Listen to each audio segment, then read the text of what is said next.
When survival becomes your identity, softness becomes your revolution.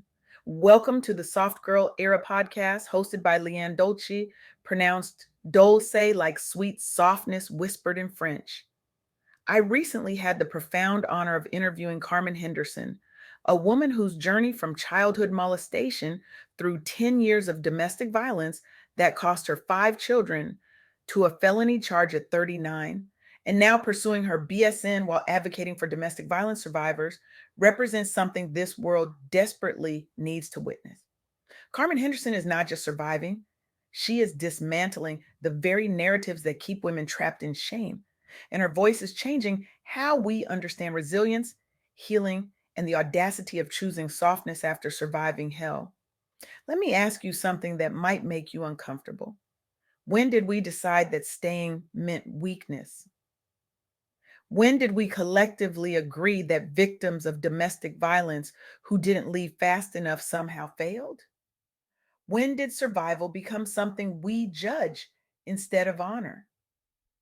Because here's what Carmen Henderson taught me during our conversation: the women who stay are not weak, they are calculating, they are protecting, they are surviving in ways most of us will never have to understand. And the moment we shame them for staying, we become complicit in the very violence we claim to oppose. Think about that for a second.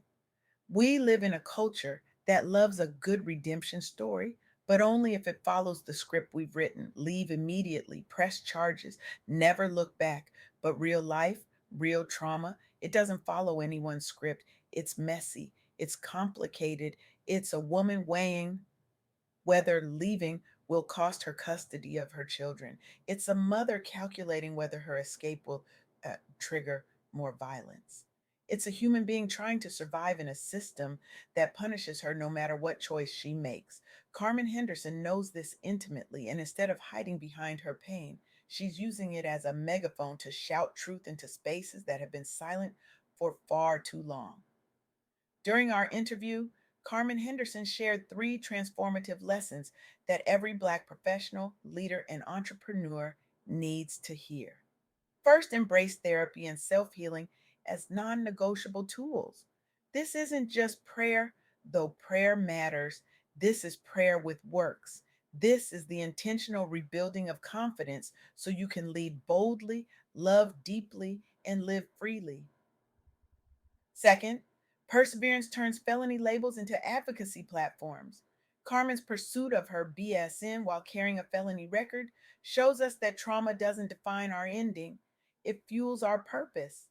And third, victims are resilient warriors, not at fault stayers. When we speak our truth, we empower others and break shame cycles that have plagued generations. These aren't abstract concepts, these are actionable, life altering shifts. Start journaling one trauma insight weekly. Seek a therapist today, not tomorrow, today. And mentor one silent sister who needs to hear that her story matters. Now, let me take you deeper. Let me show you what happens when women refuse to let their pain be the period at the end of their sentence. Consider Danielle Reed, a Black founder of DR and Associates, a global marketing firm.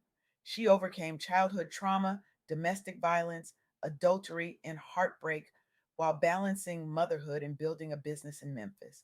Her trauma bled into her work, causing self sabotage, undervaluing her services, and hitting glass ceilings that had no business existing. She sat at boardroom tables watching less qualified people, often men who'd never walked through fire the way she had, make decisions that would impact her livelihood. She watched opportunities slip through her fingers, not because she wasn't talented enough, but because the weight of her past was so heavy it crushed her confidence before she could even open her mouth to negotiate her worth. There were nights Danielle sat alone, staring at invoices she'd undercharged for, knowing she'd done exceptional work, but feeling unworthy of exceptional pay. The voice of her abuser still echoed in her mind, telling her she wasn't enough. That voice became her inner critic, her business saboteur, her dream killer. But something shifted. Danielle committed to therapy. not the kind where you sit and nod politely, the kind where you dig deep, where you excavate the lies you've been told and replace them with truth. She started journaling, asking herself one powerful question over and over: why not me? Why not me for the big campaigns? Why not me for the six-figure contracts? Why not me for the recognition I've earned? She raised her rates.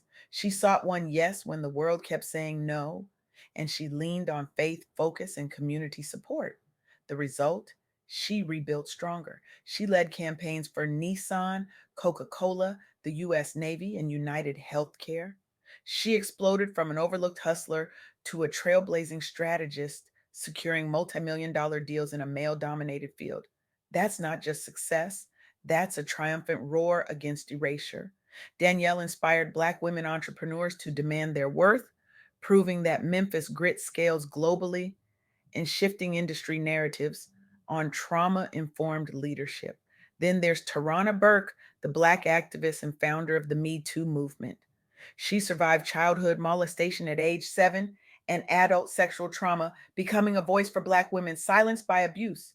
Picture this: a 7-year-old girl in the Bronx, violated by someone who should have protected her. A teenager entering abusive relationships because she's searching for safety in a world that's already shown her she's not safe.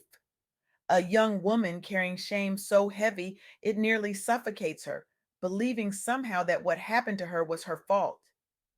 Victim blaming culture dismissed her for staying in abusive dynamics. Family and community shame compounded her isolation. People asked, why didn't you just leave? As if leaving were simple, as if staying weren't its own kind of survival strategy, as if she owed anyone an explanation for how she chose to endure. But Tarana pursued self healing through community organizing, therapy inspired reflection, and bold truth telling to reframe survivors as resilient, not culpable. She looked at the women around her, women who'd survived the same horrors, and she made a decision. She would not let shame win. She would not let silence be the legacy of their pain. In 2006, she launched Me Too, a phrase that would eventually spark a global reckoning. She built a nonprofit aiding domestic violence and trauma survivors. From whispered pain to Times Person of the Year, she ignited worldwide protests, a thunderous revolution dismantling silence. Tirana transformed policy, culture, and support for Black domestic violence survivors, proving that truth telling ends blame cycles. She showed the world that when one woman speaks, she gives permission to millions more. And let's talk about Faye Williams, a Black entrepreneur and domestic violence survivor who rebuilt a coaching empire after losing everything to 12 years of abuse, including child custody battles. 12 years, let that sink in. 12 years of calculated survival, 12 years of weighing every word, every glance, every decision against the possibility of violence. 12 years of loving her children so fiercely that she stayed in hell to try to keep them safe.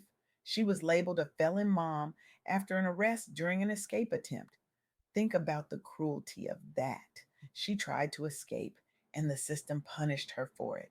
Society blamed her for staying, then blamed her for leaving.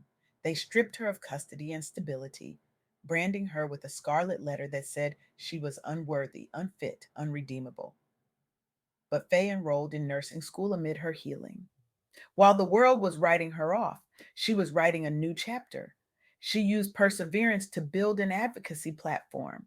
She used therapy to reframe her felony as a strength marker, not a scarlet letter.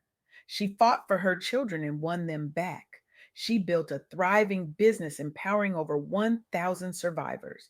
From broken felon to keynote speaker at Nubble ACP events, coaching Black women to millions, Faye rose like a phoenix from ashes.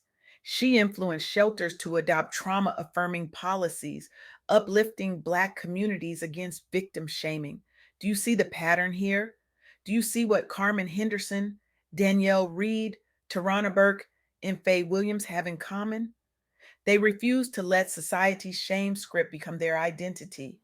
They chose therapy when the world told them to just pray harder. They chose advocacy when the world told them to stay quiet. They chose softness when the world demanded they stay hard. And that's what the soft girl era is really about. It's not about bubble baths and pastel aesthetics, though if that brings you joy, do it. It's about the radical act of choosing rest after survival. It's about dropping the superwoman cape that's been choking you for decades. It's about saying no without guilt, setting boundaries without apology, and resting without explanation. Because here's what nobody tells high achieving Black women: your strength has been weaponized against you. Every time you carried the team, raised the family, held down the household, and carried the community, someone benefited from your exhaustion. And when you finally said you were tired, they called you weak. But Carmen Henderson is rewriting that narrative. She's showing us that healing from trauma isn't a luxury, it's a necessity. That dropping the superwoman cape isn't quitting, it's wisdom. That learning to say no without guilt is how you guard your energy and protect your peace. That self love and authenticity aren't selfish, they're survival. And that faith isn't just about enduring, it's about thriving. Imagine if more organizations embraced this truth. Imagine if shelters, courts, and Black led firms prioritized therapy funded healing hubs instead of judgment filled intake forms. We'd see exponential rises in Black women entrepreneurs like Danielle's campaigns. We'd see halved recidivism rates through advocacy like the Me Too movement's impact. We'd see communities where felon survivors lead unapologetically, building empires from their scars. That's not a dream, that's a blueprint. And women like Carmen Henderson are laying the foundation brick by brick. So, what does your soft girl era look like? What role, mask, or responsibility are you no longer willing to carry? How has your definition of strength evolved from enduring everything to protecting your peace? What past wound are you still tending to? And what's actually helping you heal? How are you actively creating space for joy, rest, and boundaries in a world that profits from your depletion? And how have you turned survival into something sacred or supportive for others? These aren't rhetorical questions, these are invitations to revolution. Carmen Henderson's journey from molestation to motherhood, from domestic violence to advocacy, from a felony at 39 to pursuing her BSN, is not just her story. It's a mirror reflecting what's possible when we refuse to let shame write our endings. She's teaching us that victims are not problems to be fixed, they are warriors to be honored. She's showing us that staying doesn't mean failing, it means surviving in ways that deserve our respect, not our judgment. The soft girl era isn't a trend, it's a lifestyle rebellion. It's a deep exhale from the survival script. It's a quiet but powerful return to softness, rest, self trust, and radical joy. And it's being led by women like Carmen Henderson, who survived the unsurvivable and chose to help others do the same. So here's what I need from you: not tomorrow, not next week, tonight. I need you to look in the mirror and tell yourself the truth about what you've survived, the truth about what you're still carrying, the truth about who you're protecting by staying silent. Then I need you to do three things. One, whisper your buried truth to one trusted ear, just one person who will hold your story sacred. Because your voice breaks chains for the next sister. Your healing creates pathways for the next generation. Two, book that therapy session you've been avoiding. Stop saying you'll do it when things calm down, when you have more money, when you have more time. You need it now. Your mental health is not a luxury, it's a lifeline. Three, mentor one silent sister. Find one woman who's where you used to be and tell her she's not alone. Tell her staying didn't make her weak. Tell her she's worthy of softness, rest, and radical joy. Because when you choose softness after surviving hell, you don't just heal yourself, you give permission to every woman watching you to do the same. Softness is not weakness, it's a radical act of self love. Boundaries are not selfish, they're sacred. Rest is not laziness, it's resistance. And your story, no matter how messy, no matter how painful, no matter how complicated, is not something to hide, it's something to honor. When survival becomes your identity, softness becomes your revolution. And the world is not just waiting for you to lead it, the world needs you to lead it. So lead, heal, rest, speak, mentor, revolutionize, because you are powerful and your impact will echo for generations.